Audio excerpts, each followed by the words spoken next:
Well, good evening, everyone. I am Jackie Page from 93.9 WKYS. I hold down your middays, 10 a.m. to 3 p.m., and I want to welcome you to tonight's town hall. Now, tonight we will be talking about monkeypox and the Black community, a very hot topic around the nation and right here in Montgomery County. Now, before we get started with things, I would like to take a few seconds to introduce just a few people that will be joining tonight, including Dr. James Bridgers, Acting County Health Officer and Chief Public Health Services, Dr. Ikenna Myers, Physician, Montgomery County African American Health Program, Kimberly Townsend, Senior Administrator, Communicable Disease and Epidemiology, Melvin Coffin, Administrator, HIV STI Program Services. Now, I want to take a quick second to turn things over to Dr. Bridgers for a few remarks.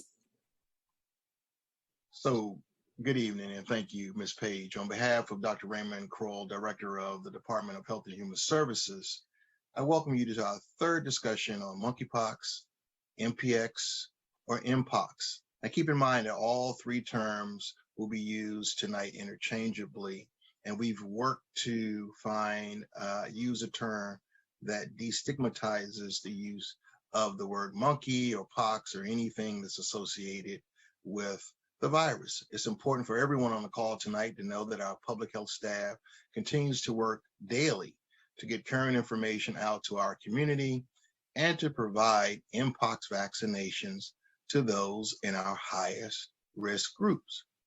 Thanks to the Maryland Department of Health, who supported our request for more vaccines, we've worked diligently to offer vaccinations to every eligible resident who pre-registered with us.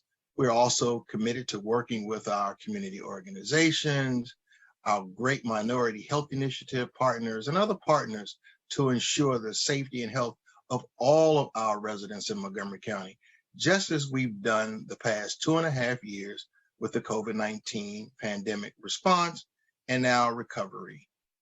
I am joined tonight by a cadre of medical providers, clinicians, and healthcare professionals who will discuss, but these are not limited to our discussion this evening, who is eligible to receive an MPOX or MPX vaccine, what to do if you think you are exposed or have MPX, how are MPX vaccines provided for individuals who have been exposed to a person with a confirmed MPX, as well as those with presumed contacts with a person who has been diagnosed with MPX.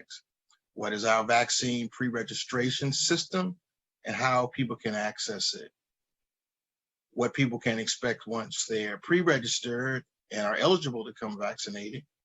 And what should I do after I am fully vaccinated for MPX? We also hope that you will ask questions this evening and share what you've learned this evening with your friends, family, and neighbors. And lastly, I'd like to thank Ms. Page for serving as our moderator, and thank you all for taking the time to join us this evening. Let's go ahead and get things started off. I do want to remind you that this is an open and fluid conversation. So if you have a question, feel free to drop it in the chat and we will make sure that question gets answered. So let's go ahead and start things off with Dr. Myers. And let's talk about exactly what monkeypox is. I think that's a pretty hot question for everybody. Absolutely. And thank you, Paige, and thank you everyone for having me here. Monkeypox is a rare disease caused by an infection with the monkeypox virus. And it belongs to the same group of viruses that cause smallpox, but is not related to chickenpox. How is it transmitted? I think that's one of my questions. You hear a lot of things, but how is it really transmitted? Yeah. So monkeypox can be spread to anyone through close personal or skin-to-skin contact. This includes direct skin-to-skin contact with monkeypox rash, sores, or scabs, or the fluid or the pus from the monkeypox sores. Okay, contact with materials like clothing, bedding, or towels that have been used by someone with monkeypox, by kissing or other face-to-face contact through saliva or respiratory droplets. Additionally, a pregnant person can spread the virus to the fetus through the placenta. We don't know if the virus can be present in semen or vaginal fluids. Monkeypox has not been shown, though, to be spread through casual contacts, such as being in the same area having casual conversation or briefly touching shared items like doorknobs and things like that. Okay, that was actually going to be my next question, because when we were talking about when the COVID virus first started, I know that was one of the things that a lot of people had questions about is, if I touch a surface that somebody else touched, could I get the virus? So it's good to hear that that's not necessarily the case with monkeypox. I know one of the things when it came to COVID, everybody was disinfecting and cleaning everything. Talking about that transmission, is that something that we need to be doing as well? Yes, we still want to be disinfecting and washing our hands. So when it comes to monkeypox, monkeypox infections and things like that, and transmission, it can be spread through the blisters, through the sores. As I said, monkeypox, though, is not a sexually transmitted infection. So it's not considered an STI. If you have had sex with someone in the past 14 days and are experiencing new symptoms, you should want to seek STI screening from your healthcare provider or our local health department.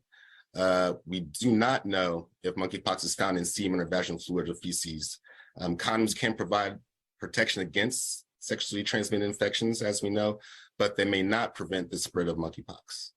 Now, for a lot of people, monkeypox is a new virus. It's something that we have never heard of or experienced before. So when it comes to the virus, I know a lot of people want to know, how serious is it? Is it really as serious as we're making it out to be, or is it something that we can kind of just casually not have to worry about?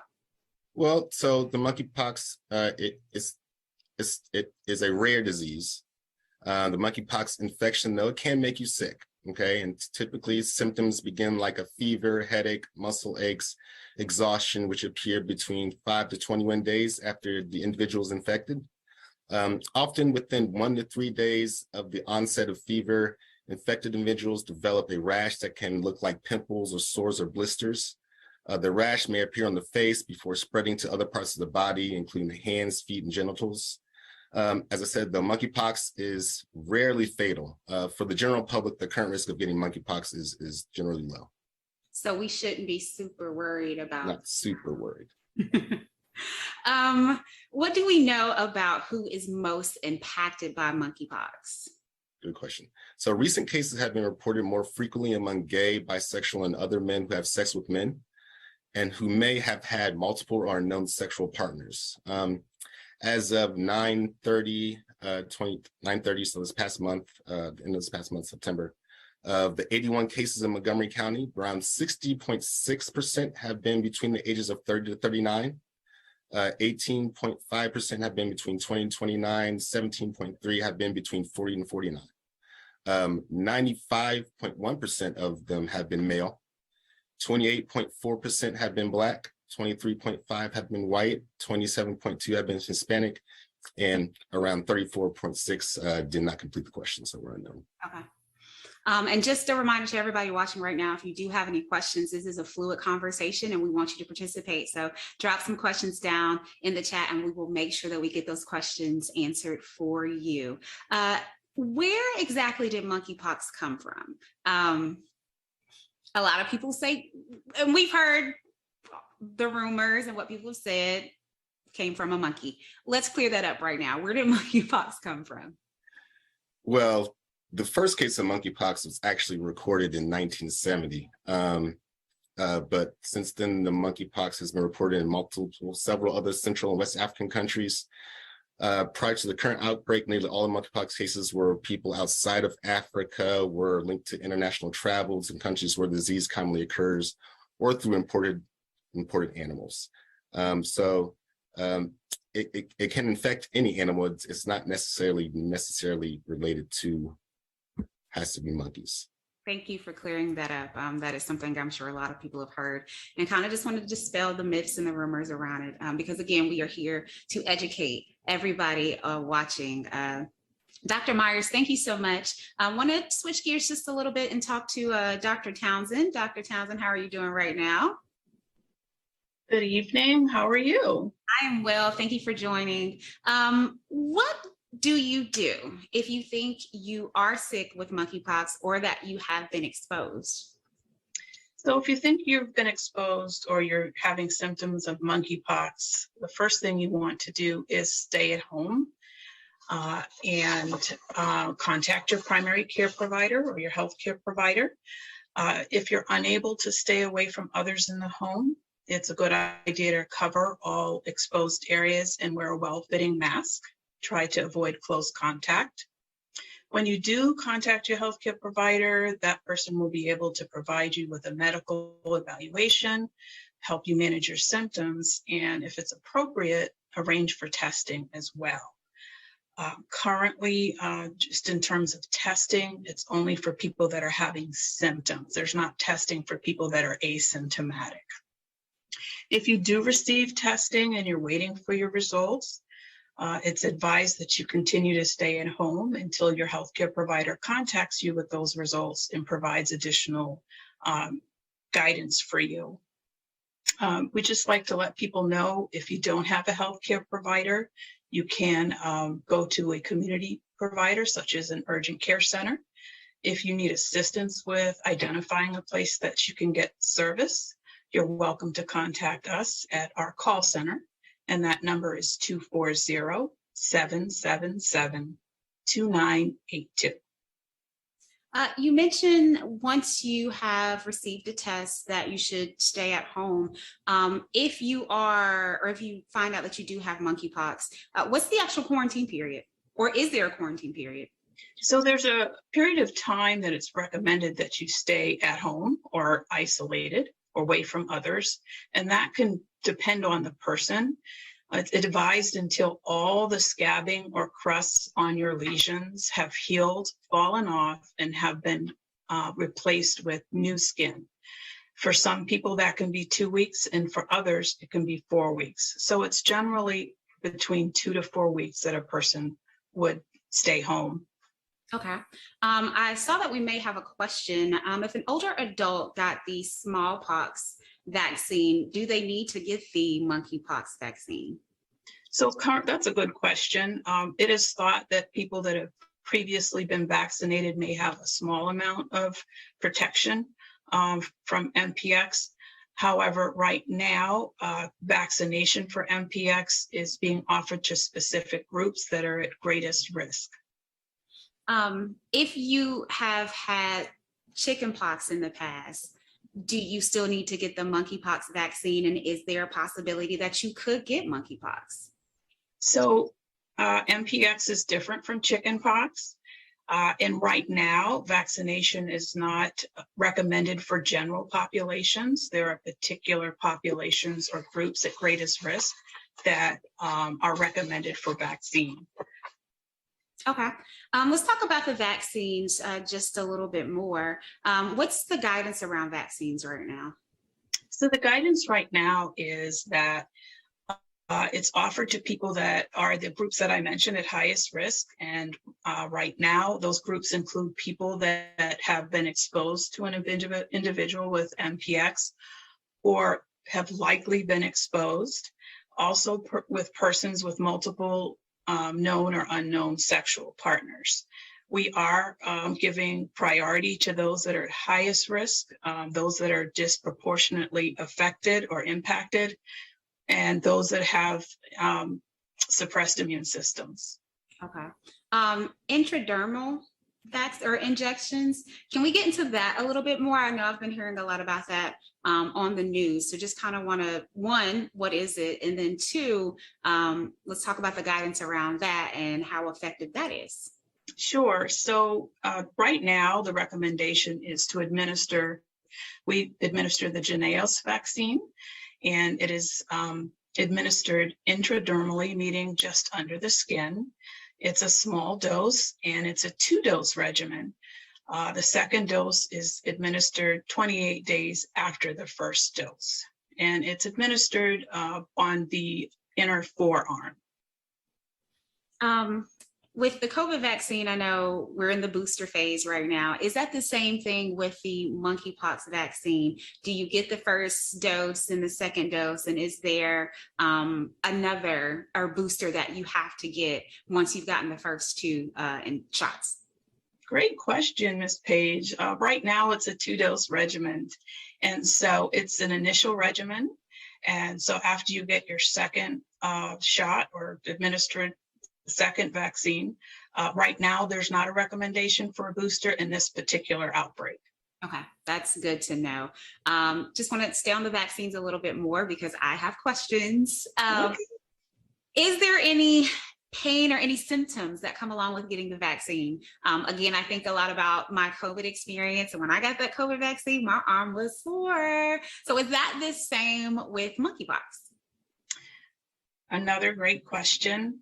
Some common things that happen with an intradermal vaccine is redness, swelling, a little bit of discomfort at the site where we administer it. For some, it's gone in about, a few days. For others, it can last up to 2 weeks or more. Not very often do we hear from people that are overly concerned or have those side effects, but those are similar to things that you would hear with any vaccine. That local reaction is what we refer to it as. Okay, thank you. Again, I just think about the last pandemic that we went through, and I'm like, these are questions that I have and things that I experienced. So I know if I've experienced it, the people watching, they have the same questions. And remember, if you do have any questions, this is a fluid and open conversation. So feel free to drop your questions in any of the chat boxes and we will make sure those questions get answered. If somebody wants to find out more information about where they can get the vaccine at and how they can do that, where can they get that information at? They can do a couple things. They can go to our website. There's lots of information about MPX there. We also have a mailbox, MPX info at montgomerycountymd.gov. We also have a call center, as I mentioned earlier, if someone needs assistance with whether it's a question or getting care, and that number is 240-777-2982. Really quick, the availability of vaccines, I know that it's only for certain populations at this point, but at one point in time, just watching the news following the vaccinations at first, it didn't seem like there were enough available. So how long will vaccines be available? Is that something that we're going to have to worry about? So I don't have an exact answer. That's another great question. Initially, vaccine was very limited. It is still somewhat limited, which is why the guidance is providing it to those groups that are at highest risk. And so I can imagine once vaccine is more readily available, we'll receive guidance about perhaps expanding the criteria for those people that are eligible. Okay. And one more time, because I know we have people that are just now joining, can we talk about who is at highest risk for monkeypox right now? Yes, and so the highest risk groups are people with confirmed or likely have been exposed to an individual with MPX, as well as persons with multiple or unknown sexual partners. And again, priority is given to those groups that are highest risk and those that have suppressed immune systems. Where can people go in the county to get a vaccine? That's a great question, and I think I'm going to hand that off to my colleague, Mr. Melvin Cawthon, and he will give you some information about where to go and how to get an appointment. Thank you. I just put information in the chat. It's kind of a step-by-step of how you get to our pre-registration page, and it also includes the phone number for anyone who needs to call.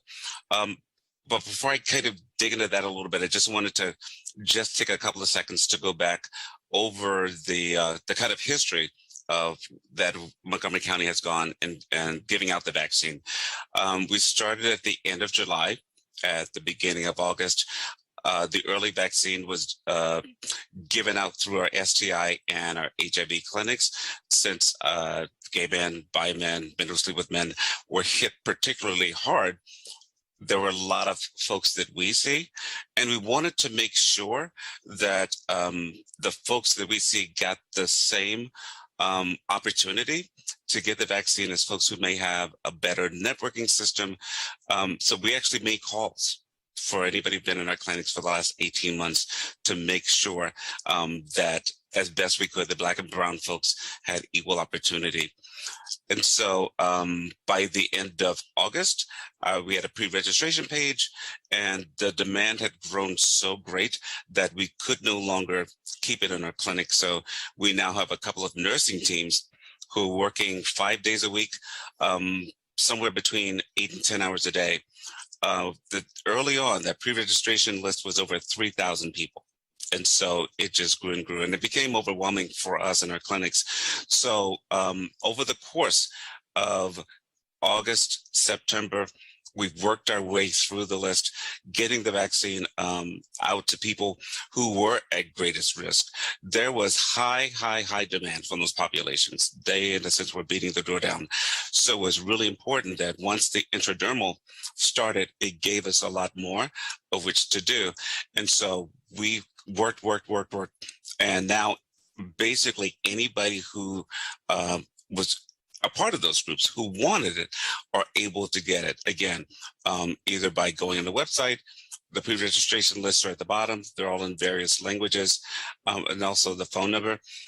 And the way that we look at it, it may not be directly impactful for anyone on, but certainly if folks have brothers, sons, uncles, friends who may be in one of those high-risk areas, it's not just limited to LGBTQ community, that anyone who is at higher risk of contact could be eligible for it. We encourage everyone to use the pre-registration form.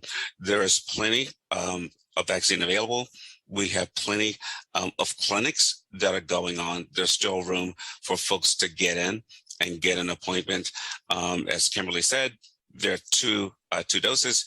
They get the first one, they'll get a reminder for the second one. And so we're kind of going through the large grouping of second doses now. And then our goal is to not stop there.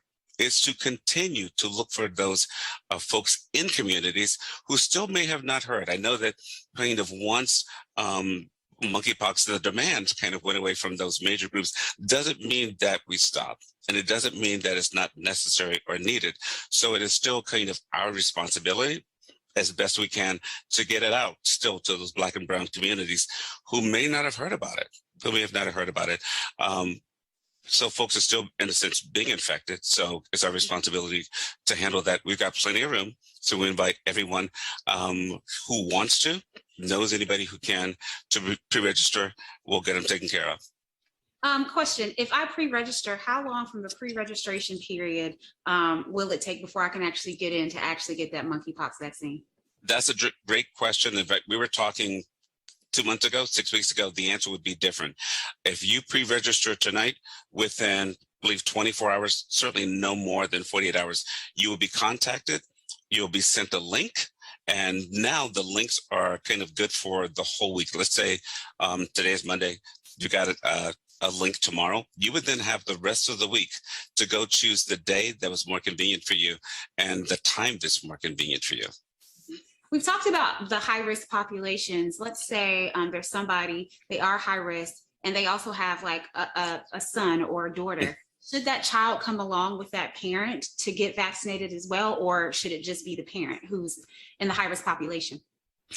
That is a very good question. I'm going to kick that one back to Kimberly because that's a more medical question. So my job is to get the shots. And so kind of whoever, in a sense, that they give to me, then that's what I'll do. Okay.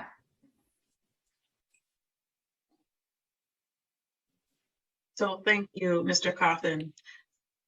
So that's a great question. Of course, going back to the groups at highest risk, the parent who is eligible for the vaccine, meaning they are someone that has been exposed to an individual with MPX, likely exposed, or have had the multiple sexual partners, they would be eligible to receive the vaccine at this time. If they bring their children, we would likely speak with the parent and determine whether or not those children are within those groups. So it would depend on that. So that was a great question. Thank you for an amazing answer. Another question for you, Dr. Townsend. Did the monkeypox vaccine discovery follow the same testing trials as the COVID-19 vaccine? Now that I'm not sure about. This is not exactly a vaccine specifically for MPX. It is a vaccine for smallpox, which is in the same family as MPX. And so there were actually 2 vaccines that were approved for the prevention, AKM 2000, and of course, the Jynneos that I mentioned earlier, which is what we administer. So there have been some trials, whether they're very similar to COVID-19 trials. I can't speak to that. Perhaps Dr. Bridgers would be able to speak to that. Sure. Thank you, Ms. Townsend. Passing it over to you. And thank you for that question. Dr. Myers touched on it earlier. The Jynneos vaccine, as well as other vaccines that were treated for smallpox and other illnesses, as Dr. Myers indicated, and he can add to this, that the vaccine has been around versus the COVID vaccine, where it had to go through the clinical trials, where it was a novel or a new virus, where it had to be made, if you will, in layperson's term. The efficacy of this vaccine has been around and has been used before, so it has been proven effective. So we were able to quickly deploy it. The challenge with this vaccine for this particular outbreak was that we didn't expect it to hit as fast as it did. So we had to rely on federal resources to get vaccines from the federal level, from their strategic national stockpile, so that we can get vaccines in the community. Once we were able to get the vaccines in the community, demand lessened. There was a question in the, if I may, Ms. Page, there was a question in the chat box about stigma, similar to COVID. Since we use COVID as a framework, we created an equity and access framework. We have our great minority testing partners, our Latino Health Initiative, our African American Health Initiative, our Asian American Health Initiative, and we use the resources. We leverage the resources in the community to get those doses in the forearms or in the arms if it's COVID, so that we can get folks vaccinated and have more protection. And so there's always stigma associated with anything that's new, with anything that's outside the norm. And what we've learned from experience in our Black and Brown communities, those communities that are at risk or at the greatest risk, as Dr. Myers indicated, are those individuals who are underserved. So one of the things that we did was we use an integrated model. So to lessen stigma, we didn't have standalone clinics. We integrated them in our COVID testing and our other clinics that are available in the county-led clinics. Our providers also have access to vaccines, which we were able to not only share initially, but work interjurisdictionally with the District of Columbia, with Baltimore City, with Prince George's County, in those areas where we saw higher case counts, because we knew that the data indicated that folks were traveling and individuals may have been exposed, individuals may have been traveling to other jurisdictions. So we used the science and the data similar to what we did with COVID, so that we can suppress and mitigate any further transmission of monkeypox or MPX or MPOX. And we still continuously do that now. We have conversations like this to destigmatize any concerns, to answer those hard questions that you've asked us this evening about access and equity, and does it hurt, and will I have the same effects? So these are some of the strategies that we've used to lessen any apathy, any hesitancy, any concern, and we want to continue to have these conversations. So the vaccine has been around. The efficacy is high based on the data and the science that I've read, and any peer review articles. Dr. Myers, correct me if I'm wrong, but I think that, the difference is the Jynneos vaccine was not newly developed. It's been in the community for a while. Providers, doctors, clinicians have had access, unlike the COVID vaccines, where we saw 2 pharmaceutical companies, then 3, and then a 4th one to be developed. So the efficacy, we spent a lot of work delving into the efficacy and the and the impact that it may have on the community. We didn't have to go through those extensive means because the data and the science had already proven it to be effective. Yep. And yeah, if I could just chime in and say that yes, it is effective. So the smallpox vaccine from past data from Africa suggests it's around 85% effective in preventing monkeypox. And so yeah, there we go. And as you said, for the COVID, it had went through emergency authorization, and this did not have to do that because it's been around for a while. Thank you for that clarity. Question from one of our viewers right now, and they said they are not clear on the response to the question if an older adult has to receive the if an older adult has received the smallpox vaccine years ago, should they still get the vaccine if exposed? And Dr. Townsend, I will let you take that away one more time. So if an older adult got the smallpox vaccine years ago, do they need to get that monkeypox vaccine if exposed to monkeypox? So I'm actually going to toss that to Dr. Myers, if you don't mind, Dr. Myers. Yeah, no. So if they've been exposed, they should not need to get the monkeypox vaccine if they've already received the vaccine before.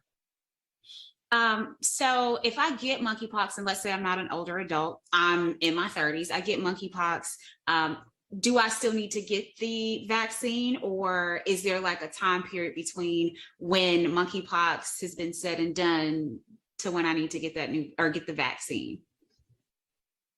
And we just want to clear this up. It's not the monkeypox, it's the smallpox vaccine that we're referring to. It's not necessarily monkeypox. Okay. So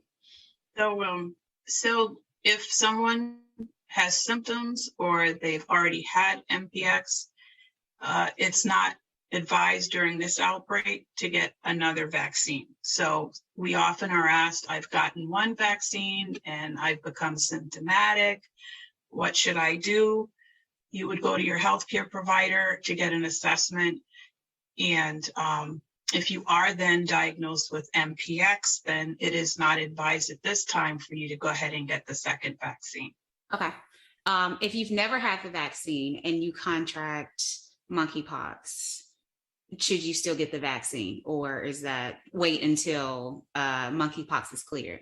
Good question. So once you've had monkeypox, it's, understood that you have some immunity, so you would not be eligible to receive the vaccine. Is there a time span? I know with COVID, they say give it 90 days. Is it the same way with monkeypox, or is it you're just not eligible? So right now, there's some things that we don't know about the vaccines, such as how long the immunity lasts. We do have some information that suggests 2 weeks after the second dose, you have the highest amount of protection. Right now, there's not a recommended booster, to my knowledge. Okay. Thank you. Another question in the chat. Is the vaccine going to be available to everyone who wants to get it? Wow, these are great vaccine questions. So right now, we are vaccinating those at highest risk. And I know I've said that several times, and this is because when we started giving vaccination, the criteria were different. And as vaccine became available, we've been able to expand the criteria or the group of people that we're able to vaccinate. So, we're moving in that direction. I can't give a definite timeline, but as vaccine is available, as we know more about who's impacted, we hope to be able to provide that to anyone who would like to get it. And just piggybacking on what Mr. Cawthon said earlier, we do encourage people, if they're interested, whether they think they're eligible or not quite eligible yet, to go ahead and go to the pre-registration site, because we do have that information. It helps us know who's interested, and it helps us know in terms of future vaccine orders how much we may need to provide that for our community, for those people that would like to be vaccinated. Thank you, Dr. Townsend. What is the youngest age that somebody can get a vaccine? And is there an age cutoff? I think that's very important for our viewers to know. So right now we're under emergency use authorization. So it's pretty clear, you know, we have some guidelines for 18 and older, and then younger than 18. When it comes to the very young ones, we usually consult with the pediatrician, especially if they're less than a year.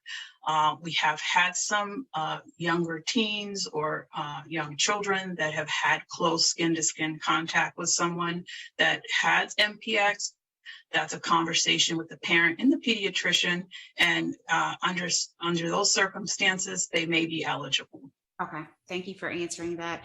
Question to all of the panelists. We have seen monkeypox numbers in the Black community at an all-time high, especially with Black males. Why are numbers higher in the Black community with Black males?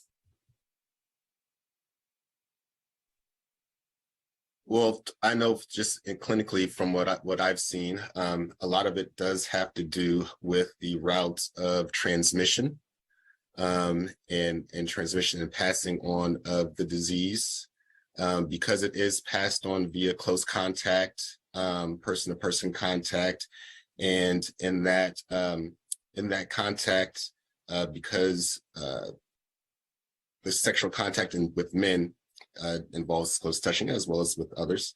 I don't know the origin of that, but that is why it has continued to populate among clinically among that population.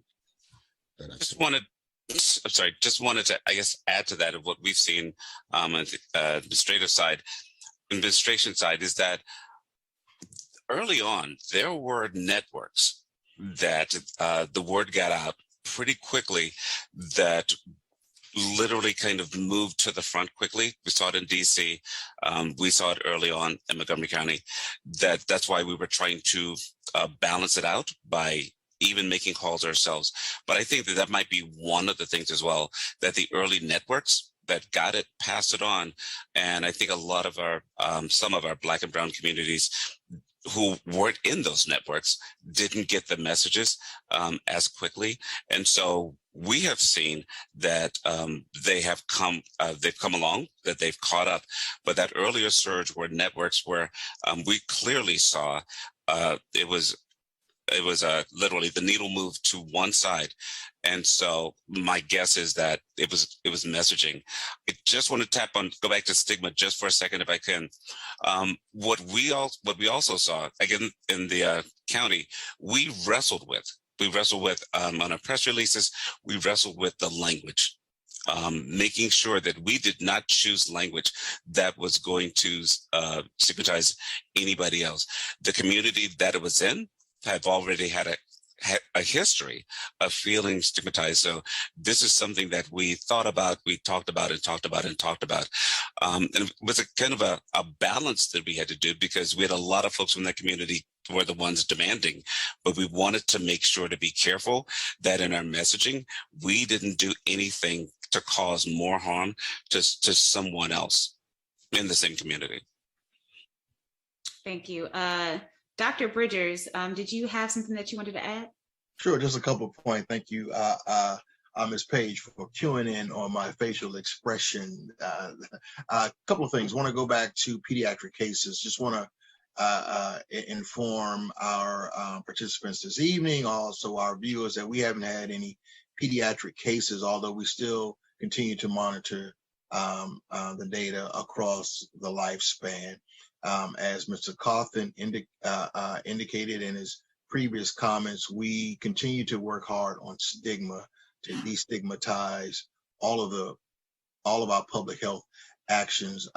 You raise a great question about the demographics of where we're seeing more cases. That demographic is at the state level. We're seeing more cases in men or gay, bisexual, or men who have sex with men in our Latinx community. Nevertheless, the numbers aren't that significantly different than the community. Again, it goes back to our Black and brown community, where we're seeing our highest case counts. We also know, as I indicated in my previous comments, that we know that folks travel. folks travel interjurisdictionally, folks were going to the District of Columbia to get a vaccine. We know that white, gay or bisexual men who have sex with men were coming to Montgomery County to get vaccinations and vaccines. We know folks travel. And so we've worked with our other jurisdictional partners, even in Northern Virginia, to create a wider access net, if you will, and we continue to do that. We did, Mr. Cawthon indicated that we started vaccinating in mid-July, but we did our research. Our research began when we had the first case in the continental US. We monitored international trends, and we started to look at our planning. We started to do an assessment, our case management of those individuals. We wanted to identify those individuals who were at highest risk, and we began contacting them. And so we worked very hard on that. We've seen some decline in cases, but Ms. Page, as you indicated, the virus is still transmitting in the community. And so we're still working very hard. And so community conversations like this help to provide valued information to our countyans. It also helps to dispel any myths or concerns. And it also provides a bit of lessons learned from us dealing with this over the past 4 or 5 months now. And so I hope that this is beneficial, but when we look at those, going back to your original ask, why in this community, we're still working through that, and we're still focused on where the numbers indicating. We will continue to focus. If it shifts to heterosexual females, then we will shift. We went through all of the points and working with our team and providing not only vaccinations, but education as well. I think that was one of the questions in the chat box. So in addition to receiving a vaccine, we want to increase efficacy. And so we want to make sure that folks understand not only the vaccine, but what they can do from preventative measures. I think that was a question. So how do we include preventative measures in our work, or messages in our work? And so we have our great partners like the African American Health Program. I know Ms. Arlie Wallace is on as well. And so we look for Dr. Myers and the Black Physicians Health Network to help us to work in our community and provide the clinical care, diagnosis, and treatment for individuals who may be infected, or I should say, affected and infected by monkeypox. Thank you for that. Got another question in the chat, and it reads, like it was with COVID, have you noticed some clusters, even by zip codes, of higher ratios of MPX infection in the county, or is it even across the county? So great question to our viewers. So yes, we've noticed some clusters along the Prince George's and Montgomery County border. We continue to do zip code analysis similar to COVID, where we look at not only where we see higher case counts, but also looking at all the data points. We don't have as many cases like COVID, but we're able to work interjurisdictionally to see if there are any quote unquote hot spots, if you will, in the county. We know that individuals travel between Lower County to the District of Columbia. We know folks travel in the northern part of Up County to Baltimore and Howard County. And so we work with those jurisdictions just to make sure that we don't have any incidences of heightened outbreaks, if you will. We've done a great job managing and mitigating the spread by these efforts. And so we continue to work diligently to suppress the spread, and also looking at the data, whether or not it's across county or interjurisdictionally. And I didn't know if that question was for me, but I just was talking, so I just finished that. We'll definitely take it. Thank you for answering that. Another question, what prevention measures do you suggest for all ages? And any of the panelists can take this one. Well, I think I can jump in on that. And there are a number of ways things you can do to prevent monkeypox infection. So we have similar things that are similar to COVID, such as washing your hands, using alcohol-based sanitizer after being in contact with a person or animal with monkeypox, avoiding contact with materials such as bedding, towels that have been in contact with a person or animal that's monkeypox, avoiding contact with animals that may harbor the virus, including animals that are sick or have been found dead, especially in areas where human monkeypox typically occurs. And then we also just want to make sure if you are taking care of somebody with monkeypox, you make sure that you are using protective equipment, personal protective equipment. Thank you very much. You mentioned animals with monkeypox. I have a dog, and I know this is one of the things that we talked about during COVID is the possibility of the virus being transmitted from a dog to a human or pet to a human. So is that the case with monkeypox? I know a lot of pet moms and dads out here that it's a topic of conversation.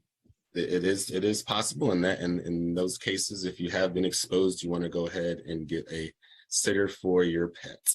You put your pet away during that time. Thank you very much for answering that.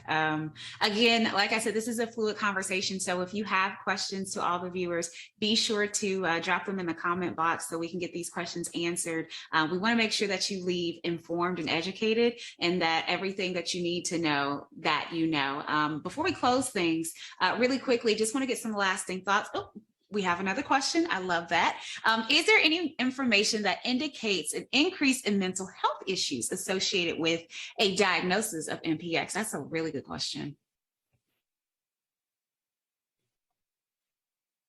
So that's a great question. I will try to respond, but we don't have our behavioral health team online tonight. I know in some of my community conversations, I know that there's mental stress and anguish with not knowing what to do. How long do I have to stay inside if I've gone through COVID, and what happens if I had COVID and now I have MPOX? There's a period of isolation.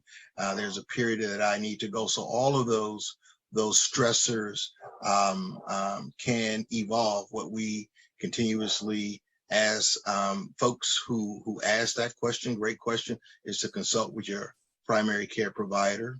If you need a mental health provider, you can contact our helpline and we will try to get you some support in addition to other behavioral health services. But I'm sure that there are other things that I am not touching on this evening, but those are some of the comments that I've heard from our residents associated with monkeypox, and not only monkeypox, but COVID. And it's not specific to our healthcare providers and our clinicians. It also resonates in those individuals who they are serving as well. Because one of the things that Ms. Townsend didn't mention or hasn't gotten to yet is that we have a phased approach. And in that phased approach, we also have healthcare providers like Dr. Myers and Ms. Townsend who have administered vaccines, monkeypox vaccines. And so we need to protect our providers as well. So our providers are also included in that. If folks who are watching this evening, remember we had a phased approach and we want to protect those who are helping protect others. And so as Mr. Coffin indicated, we have sufficient supply now that we've worked very diligently and in partnership with not only our community partners, but the Maryland Department of Health, and we want to get folks protected. And so all of those things come into mind in my mind as I think about not only stigma, but mental stress and anxiety associated with getting vaccinated. Great question. Yeah, and I could piggyback off the possible mental health issues with diagnosis, because monkeypox, it can be disfiguring with the painful lesions, making, eating and drinking and bowels and things difficult. And then you have the isolation that may happen as a result of your symptoms and taking care of things. So, definitely seeking mental health is going to be paramount if you are feeling anxiety or depression due to the disfigurement and or isolation that you're feeling. Thank you. Just really quickly adding on to that, what we've seen is that folks, they can't work, and not everyone has either health insurance or sick leave to be able to take off. We see a lot of folks who, if they don't work, they don't eat. And then also there are folks who couldn't isolate. If you're living with a family, you may not be isolate. There weren't as many resources for MPX as there were for COVID. So where COVID, there were places that might have a COVID hotel that folks could go to. And with MPX, there wasn't always that option for folks to be able to isolate. So in addition to, and it's absolutely right, in addition to the isolation, it is the worry about, am I going to be evicted? Where am I going to get food? How can I isolate and protect my family or friends or roommates? And I don't think we touched on this, but I definitely want to make sure that we make a point to say this. The MPX vaccine, is there a cost associated with it? No, and I failed to mention that there's no cost. If you come to the local health department and we provide it to you, it is at no cost. Thank you so much for saying that. I know as we've been talking more about the vaccine, that's actually one of the questions that popped up in my head. I'm like, is that something I have to pay for? And when you talk about, some of our underserved communities, one of the reasons why they don't get a vaccine or one of the reasons why they don't seek treatment is because there's a fee associated with it. So thank you for saying that. I think that is really, really important for people to know. I have another question in the chat, another great question. Are there any risks for taking the MPX Vax COVID booster and flu shot all at the same time? And any of the panelists that wants to take that one, go right ahead. So other than the first off, other than the pain at the site of injection and things like that, and if you have allergies, obviously, but other than that, no. Okay. And to piggyback off of that question, can you get all of them at the same time, or should you kind of space them out? You should space them out, just so that so that your body can recover. As you know, for the flu shot, right? With some, depending on which one you get, it may cause, some flu-like symptoms, and so yeah, you just want to space those out. Okay. And so, Ms. Page, let me also add to Dr. Meyer's comments. In our clinical spaces, especially our county-led sites for monkeypox, COVID, flu, they're all clinical environments. So there's a wait period. You just can't get your shot and go. Or as they say, get your shot and roll out. You have to wait. We have clinical folks there. We have procedures in place to protect not only yourself, but to make sure that your visit is safe. And I just wanted to share that it is a clinical environment. So when you come in a clinical environment, you will have to wear a face mask because you're in a clinical environment. And just like if you go into any clinical environment, there could be individuals who are infectious, but not saying that they are. But one point that I wanted to go back to was that hand washing is one of the most efficacious or effective preventative measures to prevent the transmission of any virus, be it flu or anything else. Please remember to wash your hands. We've gotten away from that. It's flu season. We talk about flu, we talk about COVID, we talk about all of the viruses, but we haven't had a conversation tonight about hand washing and the effectiveness of hand washing. So 2 things: get a flu shot if you hadn't gotten a flu shot, and please continue to wash your hands as you go out, because more folks are inside now, more folks are touching high touch spaces, and more viruses are looming out there. So I wanted to say that. Yes, 20 seconds soap and water, okay? I was told you can sing the ABC song a few times. That always works. It works for me. I love to do it. And I heard you can use happy birthday as well. I've never done that one, but I do like the ABC song because, it's just kind of fun. Another question in the chat, and Dr. Bridges, I think you kind of touched on this a little bit, about the privacy guidelines around the MPX vaccine. Are they any different from COVID? No, it's a clinical space. Your health information is protected not only at the federal, state, and local level. So when you come into our clinic, your information is protected. Thank you again for saying that. Just wanted to make sure again that we get all of our questions answered. There is still more time if you have more questions to drop those in the chat. Do want to take a quick second just to get Another question, have you mentioned asymptomatic with COVID? Is there such a thing? I know we did kind of talk about MPX and asymptomatic a little bit. Can we kind of touch on that a little bit more?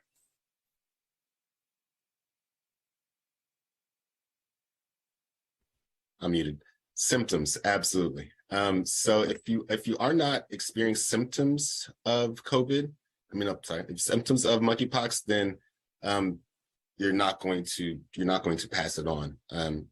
But when it does come to monkeypox and infection, the symptoms begin like a fever, headache, muscle aches, exhaustion, which appear 5 to 21 days after the individual is infected. Often within 1 to 3 days of the onset of fever, infected individuals develop a rash that can look like pimples, sores, or blisters. And the rash may appear on the face before spreading to other parts of the body, including the hands, feet, and genitals. Okay. So if I'm asymptomatic, I am perfectly okay to go outside and mix and mingle with people. Yeah. Well, so if you're asymptomatic, but you've had exposure, then you want to go ahead and pre-register. Okay. Yeah. But if you're asymptomatic and you're not having any fever or anything like that, and you haven't had any exposure, then yes. Okay, thank you for that clarity. Again, anybody watching, if you have questions, feel free to drop them in the chat. Definitely want to make sure that we get these questions answered. A lot of great questions are coming through right now, so definitely keep them coming. Really quickly, just want to get a thought from everybody about what we as a community can continue to do to make sure that we stay up on what we need to do when it comes to MPX and how we can help with to stopping the spread of MPX. So Dr. Myers, since you are still on, I will get you to start. Well, yes, I think it's just still about vigilance, as Dr. Bridgers said. Washing your hands, making sure that we are doing all the things that we were doing during COVID to stay healthy. In addition, if you are in an area where you do have exposure, please do go ahead and use the resources to go ahead and pre-register yourself so that you can receive the vaccine and the resources that are available. We have tons of resources available via the Montgomery County website for you, as well as the CDC website, as you know. We are available. We have the call number as well as Twitter and social media for use, as well as just contacting us. We are always available. Thank you so much, Dr. Myers. Dr. Coffin, any lasting thoughts that you would like to give? One, to stop the spread, and then two, to make sure that we stay on our P's and Q's. I'm going to go maybe in a slightly different direction as far as I think it's important that we keep talking about it. As far as we keep talking about it, I mentioned earlier that it seems to be waning a little bit. It's important that we don't allow it to wane while it's still here. And the example I gave earlier that we saw early on, there were communities who got the word out. And they came in abundance. I think it's really important in our messaging that we talk in spaces that we may not be in, whether it's church communities, whether it's social communities. That's where I think it's really important that the messaging get out. It might not be for us, but it may be for someone else. And so I think by not talking about it is how we keep the message kind of really contained. And really important, this doesn't just affect one community. It doesn't just affect one community. In a sense, it affects folks who, from any community, who are kind of being really active and who might have those risks. I think it's really important that that message keeps getting out as well. That's a very good point. Keep the conversation going. It doesn't need to stop right here. It needs to continue. So thank you so much for that. Dr. Townsend, same question to you. What can we do as a community to stay on our P's and Q's and to stop the spread? Well, I agree with what Dr. Myers and Mr. Coffin have said. Just also what Dr. Bridgers has said, hand washing, basic infection control measures. And even if you've been vaccinated, continue to take those preventive measures to help us keep from spreading MPX in our community. So, and of course, the conversation is important. We're here as your resource, as one of your resources. And so please don't hesitate to reach out to us, go to the website. We even have people walk in and just say, I would like to talk to someone about it. We practically run downstairs to the lobby because we love to do that. We love to educate our community and interact. And so please don't hesitate to do that. Thank you so much, Dr. Townsend. Dr. Bridgers, same question to you. So talk about it and be about your health. That I cannot say it any plainer than that. We need to talk about our health. We need to talk about those factors in our community that impact our health, because as we've seen in COVID, as we've seen in monkeypox, what happens in one community can and often will occur in another community. Mr. Coffin, Dr. Myers, and Ms. Townsend talked about it, shared with their closing remarks. So I will leave everyone with that. Talk about it and be about it and share information. Don't hold on to the information. And yes, we've posted, I know that there was a message in the chat that popped up. We have flyers, we have information in the community, we have information in multiple languages. We know that Montgomery County is a diverse community, and so we want to get out all the information.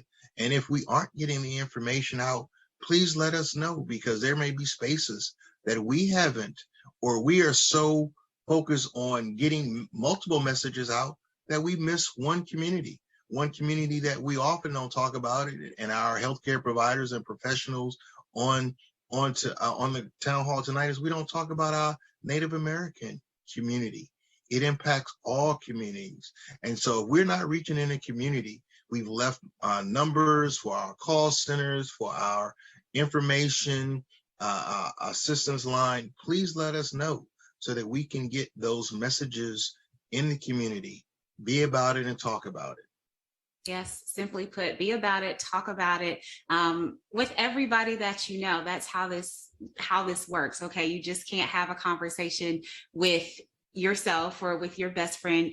When you see somebody in the community, have that conversation with them. And if you realize, like Dr. Bridger said, that, you know what, that may be a population that hasn't been served, then let's serve that population, okay? We're in this thing together and we're gonna get through this thing together. So to all of the panelists tonight, thank you so much for taking some time out of your evening to really give some gems and some jewels on the information that's surrounding monkeypox. I know there's still a lot of questions out here.